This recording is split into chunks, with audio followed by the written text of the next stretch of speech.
lonely Goomba, stuck between two pipes. Well, guess I'll keep on gaming for the rest of my life.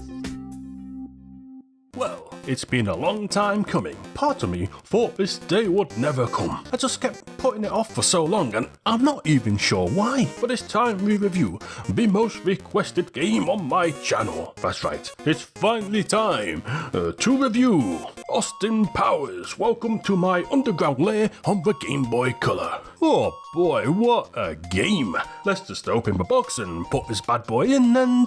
Oh, it's the wrong cartridge. Oh, what's this? Wario Land 3?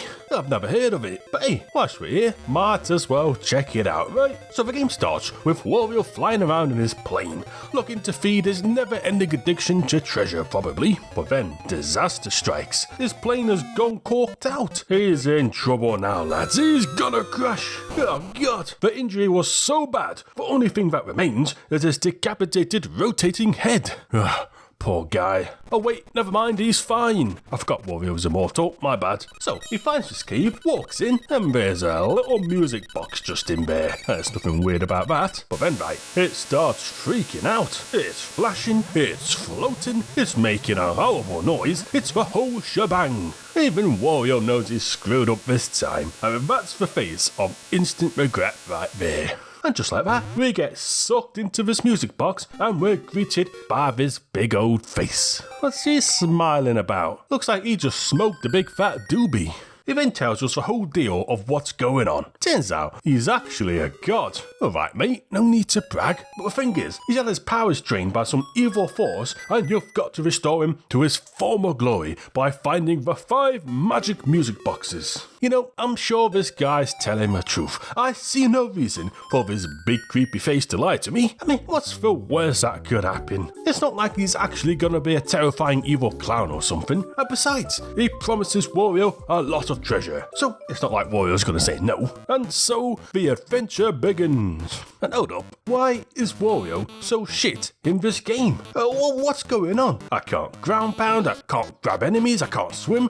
can't bounce off things. He can barely jump, yet can't do nothing. What if that plane crash give Wario amnesia? How do you forget to pick something up? What, are you dumb? Granted, he hasn't forgotten the fact he's still immortal. See, just like in Wario Land 2, Wario can't die in this game. He can still get set on fire, crushed, turned into a ball of yarn, get squished into a spring, and even get split into 2, only to rematerialize like nothing happened. But you can't die. Man, I'm curious what Wario experienced during that moment though.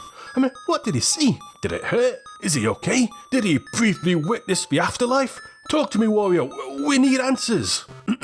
But anyway, unlike Wario Land 2, you don't even lose coins this time. I mean really, coins barely play a part in this game at all. You hardly even see them. It's just not a focus at all. Instead, the game is all about exploration and the challenges that come with that. The levels aren't linear at all, even compared to Wario Land 2. They're more like 2D sandboxes in a way, you know, like Mario 64 or something. And the goal is to find one of the 4 coloured keys hidden in the level and then take it to the corresponding chest. It's simple, right? Having said that, you do start off the game with barely any abilities, so you're pretty limited in what you can do and where you can go. So for now, let's just get this grey key. So we find the chest, we get an axe and chop down this tree on the world map, and we unlock 2 more levels. Ooh. Did I forget to mention that this game also has a day and night system? And this isn't just a minor small cosmetic change, it can flat out completely change the level. Take the second stage for instance. At daytime, it's pretty pleasant. Sure, there's some strange people force feeding you donuts, but that's to be expected by this point. But come here at night, and the whole town is infested with zombies. Hold up. Did our old pal Mr Doobie just forget to tell us about the zombies or something? Well, that seems like a pretty big thing to forget to mention, you know? It's a bit of a deal breaker. Wait, my bad, he did tell us. Well, look at that. But yeah, the day and night cycle opens up different paths, which in turn leads to more treasure. You can get fat to break these blocks, or turn into a zombie and fall through the floor. The choice is yours. And every level has stuff like this, it's pretty cool. So after a few more levels, we make it to the first boss. And it's one of those things. You know, a Darudo. Nah, that's not it. If only Gaijin Goomba was here, he'd know. He loves this kind of crap. I don't know what he's up to anyway. I wonder if he still has back. Who knows? Anyway, so the way the bosses work here is the same as Wario Land 2. You get hit and you'll be sent out of a room and you gotta try again. It can make these fights kinda tense, knowing one mistake is all it takes. But we beat the boss and the treasure gives us a new ability. Now we can ground pound. Huzzah! And see, this is where the game gets good in the sense we can now go back to previous levels and discover new areas with the ground pound. See this little Mo fella in the first level? Well, now we can traumatize him with Wario's ass, uncovering a red treasure chest and a whole new area. See, this game is basically a level-based Metroidvania, but Wario-vania. Man, we really need to think of a better term than Metroidvania. I mean, I don't see any Metroids, do you? Although Wario can turn into a vampire this time, so I guess the Vania part is covered.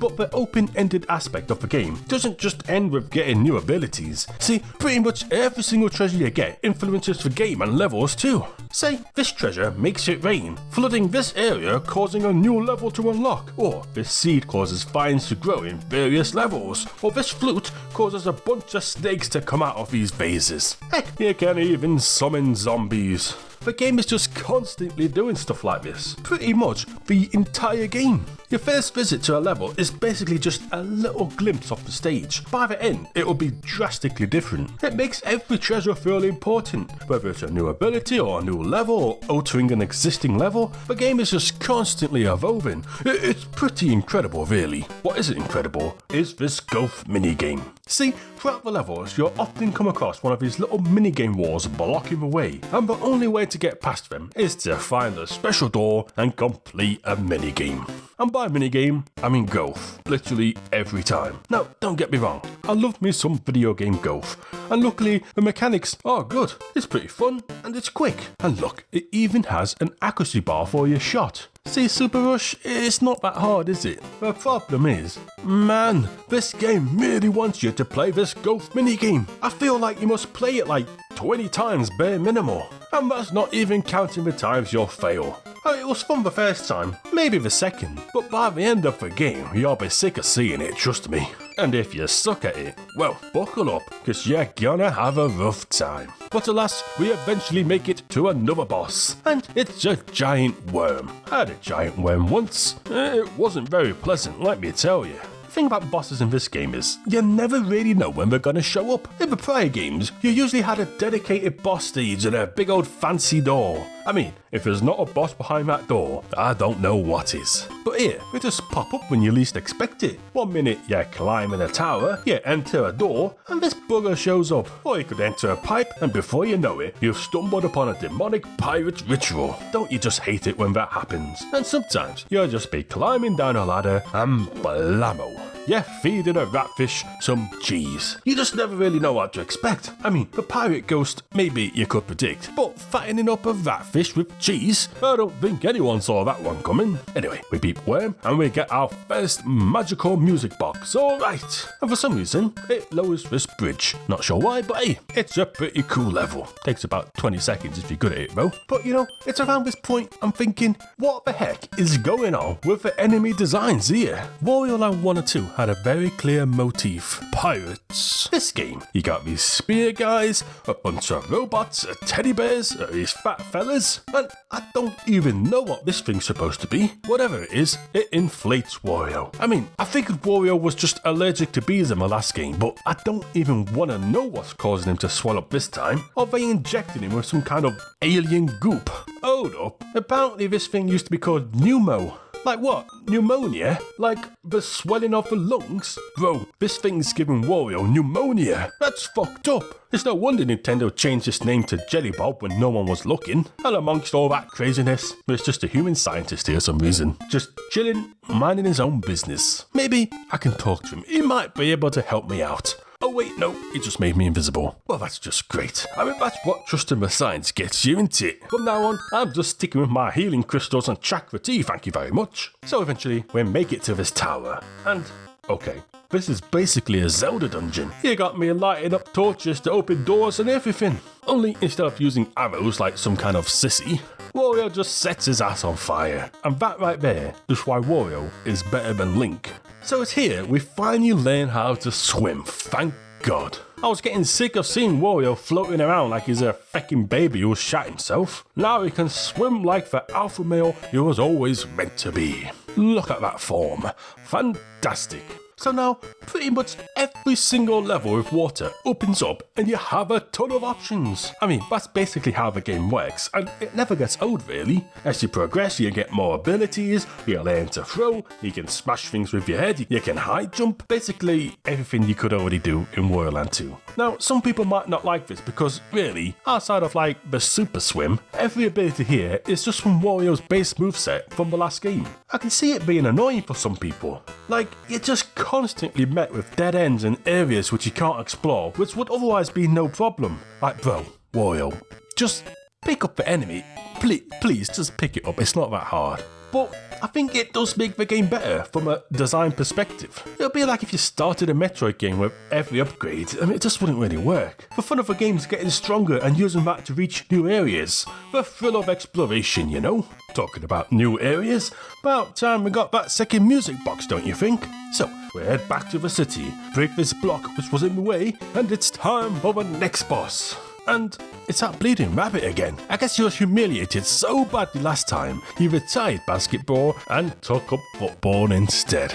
Well, I guess he didn't learn his lesson, did he? So now we've got to crush his body into a ball again and kick him into the net. Rather teach him to pursue a sport that makes him happy. The goal is a bit annoying though. I mean, it just never misses. It turns out you need to smack him first and then score your goal whilst he's all beat up. See? Footballers have been doing it wrong this entire time. You just punch the goalie in the face and then score a goal as he's unconscious. Easy peasy, mate. World Cup, here I come.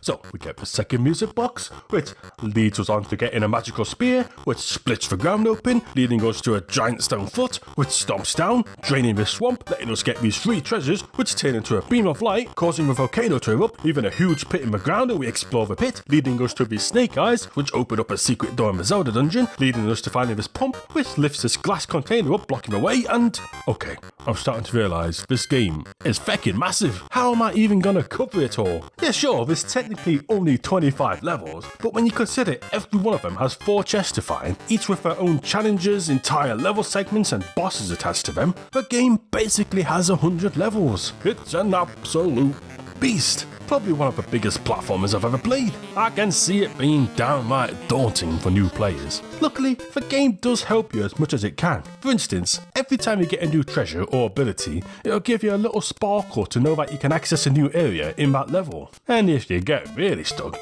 you can just talk to Mr Doobie and he'll tell you exactly what to do. So, despite being a huge game, you're never really left completely directionless. And to be honest, once you get further in and the ball starts rolling, you'll have a ton of options anyway, so just have fun exploring really. The more you play, the better the game gets. If you watched my Wario Land 2 video, you remember that I said the best content in the game was optional. Exploring the levels and finding alternative paths and all the different endings was super rewarding. But the fact is, most people probably never even bothered with that. So Wario Land 3 takes that idea and builds the entire game around it. It doesn't keep all the best content hidden away, it puts it right in the forefront of the adventure, and it's all the better for it. So yeah, I'm not gonna cover every single one of the 100 treasures because the video would be like 20 hours long, but let's just have a look at the level, shall we? We've got woods, villages, desert ruins, swamps, volcanoes, frozen oceans, towers, castles, canyons, a giant hole, caverns, clouds, bridges inside the moon, haunted forests, and even the disturbing hell world from the second game returns. Granted, it's less disturbing this time, but I mean, there's still these weird Satan things just chilling in the background, you know? It gives bad vibes. The levels really do feel like an interconnected world too. Looking at them as individual levels, they might not stand out too much, but when viewed as one giant living world, it all just clicks. That's not to say the game is perfect though. See, since you can't die in this game, and you don't lose coins for taking damage either, the game has to find a new way to punish you. And it does this by mostly wasting your time. Say you get hit by this hammer, you just have to bounce around doing nothing until you transform back. And if you get fat, you just gotta waste time walking around till you get thin again. So many times you just gotta watch animations play out. And that's usually the best case scenario. For worst case, you gotta do the entire level again. Take this level for example. The entire level has you hitting switches and climbing up to the top. But if you get hit once by a zombie, you're falling all the way down to the bottom and you've got to start again. Or this level for example, you've got to navigate this entire thorn maze without getting hit or you fall down and lose all your progress. It can be quite annoying at times. Pretty much every screen in this game is a tightly designed challenge with a certain solution in mind. This is commendable, but the problem with that is it requires constant perfection from the player. You can't just brute force it and hope for the best, or you'll just be stuck in a perpetual loop till you succeed. I'm not gonna lie, it can get a little bit frustrating at times. Especially when you're revisiting the same level and backtracking. You'll often find yourself having to do the same areas over and over, just to find the new area you've unlocked. You just want to be able to quickly move around sometimes, but you can't. You've got to be careful at all times. This level, for instance, is probably the worst in the game. Heck, maybe the entire series. You just need to get squished at the top, float down, try to slide into this tiny gap, miss, float all the way down, climb all the way back up, get squished again, and try again. It's so tedious. And after all that, it turns out you slid into the wrong slot and you've got to do it all again anyway. I mean, fucking hell. If this isn't the level that people stop playing the game, I don't know what is. And to top it off, the level's teasing you with this bleeding out the entire time, which you can't even use yet. It's just there, taunting you. Fuck you, Al. Everyone knows hot air balloons are better anyway.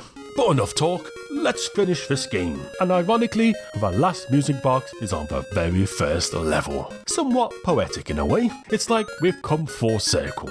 So, we beat the spider fella, get the final music box, and it's time to save Mr Doobie. I just hope he's okay, he's such a nice fella. So, we present the boxes, some music plays, and oh wait, something ain't right. Don't tell me he's actually evil, oh no!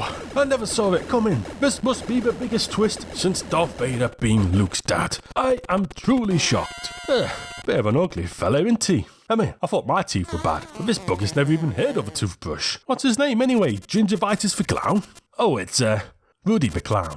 I think I preferred Mr Doobie actually. But anyway, the final fight begins. And I've got to say, I really did not expect to be fighting a big old fat clown today. I mean, what's he gonna do? Knock my block off? Oh shit, dude.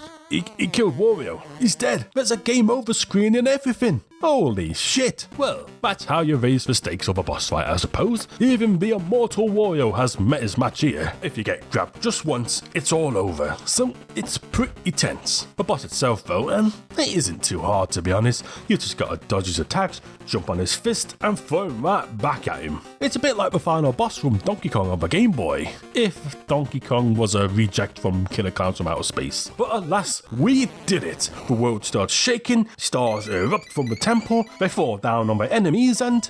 hold up, they were humans all along. Does that mean I've been killing grandmas this whole time? How many grandmas have I killed? Be honest with me, Doc, I can handle it.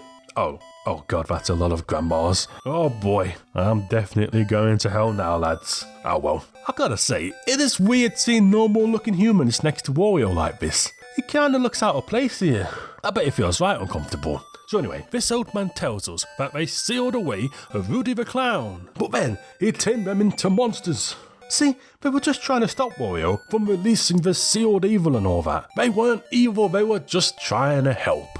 Well, that's all well and good, but that doesn't really explain that scientist, does it? What's his deal? Guess he was just an asshole. Anyway, this old man, who is also a wizard for some reason, teleports us out of a magic music box, and Wario actually gets to keep all his treasure for a change. The end. What a happy ending. It's funny really, this is the first time in the series Wario has actually helped someone else, even if completely unintentional. That's what they call character growth. And that's it. The credits play with a pretty banging tune, and we're done.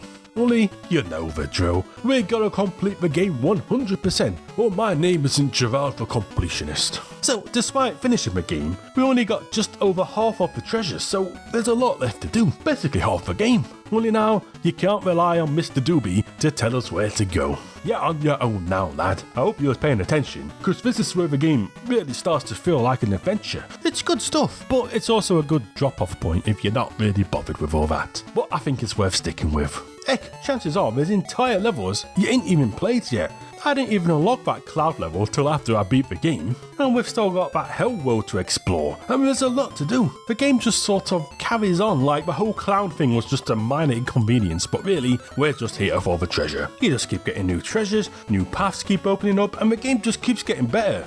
Although, some of the later unlockables are kind of, weird. Like, guess how we get rid of this big grey wall blocking the way? A, spray can. That makes sense. Well, how about these weights blocking the way here? Well, simple. You get 2 potions, mix them together, and burn the floor underneath it. I mean, obviously, it all gets a little bit weird. There's also treasures which give you some new tools to help you. Like, you can quickly change the time of day, or view which treasures you need in each level, or even get a crane. So, what does a crane do? Well, see, throughout the entire game, you keep passing this tower. What does it do? Why is it here? You don't know. It's just there taunting you the entire game. But each time you find one of his cranes, it colours a part of it in. And if you find other cranes, you can finally enter the tower. I wonder what's inside. It's gonna be great. Oh, it's more golf. God damn. These are all brand new courses too, but bro, look. But golf is fun, but by this point, I never really want to play golf again. I mean, I appreciate the effort, but I just really don't care. I really don't. But alas, we get all the treasures. We get a cool little celebration screen, and surely that's it, right? Surely we're all done. Game completed, right? But no, this is the game that simply never ends. You see, each level also has 8 hidden coins to collect, and you've got to get them all in one clean run. This is basically the final challenge of the game. You have all the abilities, the levels are completely open, there's really nothing to get in your way, so let's do this. Some of them are easy to find, and some of them have entire dedicated rooms and challenges connected to them.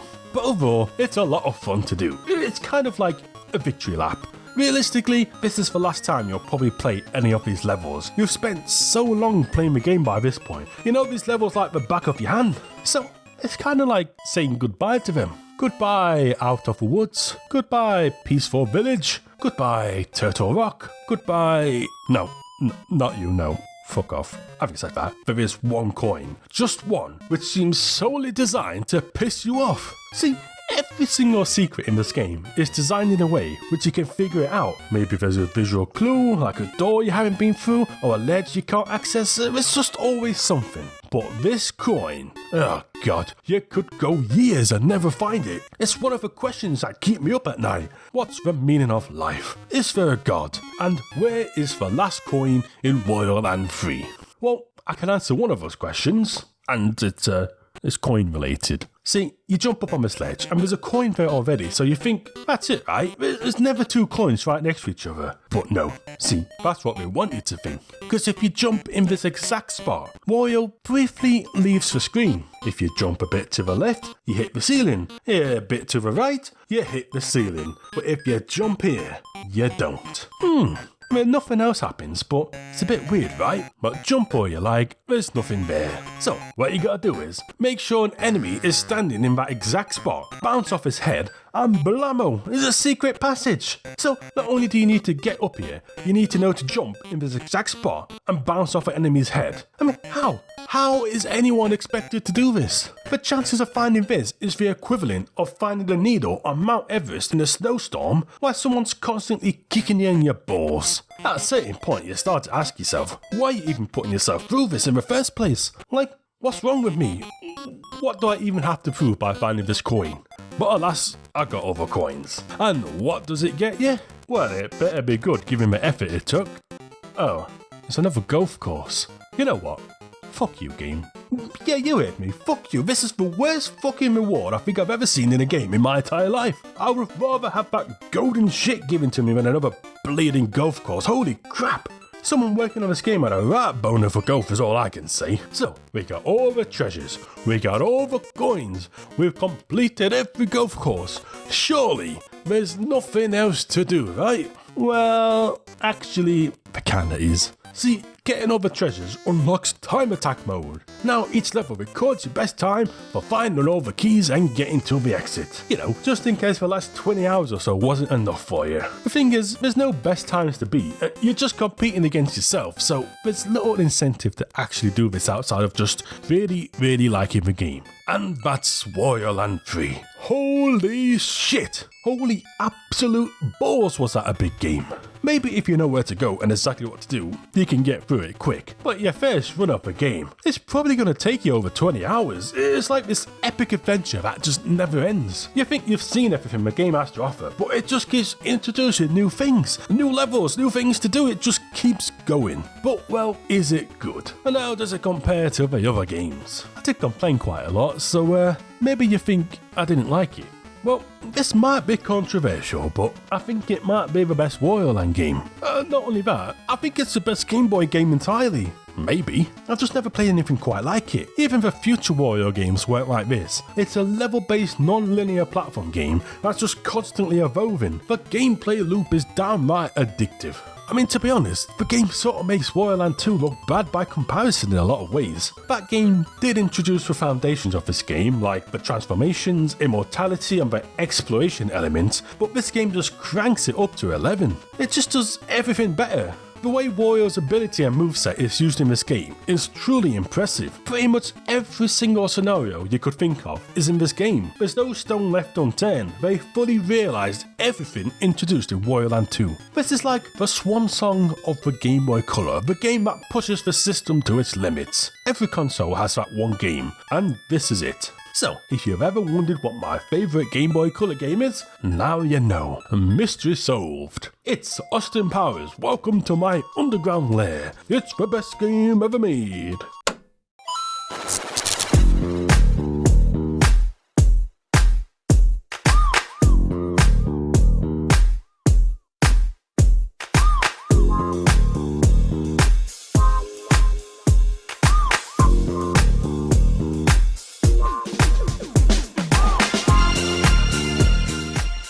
And my patron of the week is Sleeves Anarchy, combining my two favourite things, sleeves and anarchy, in that particular order.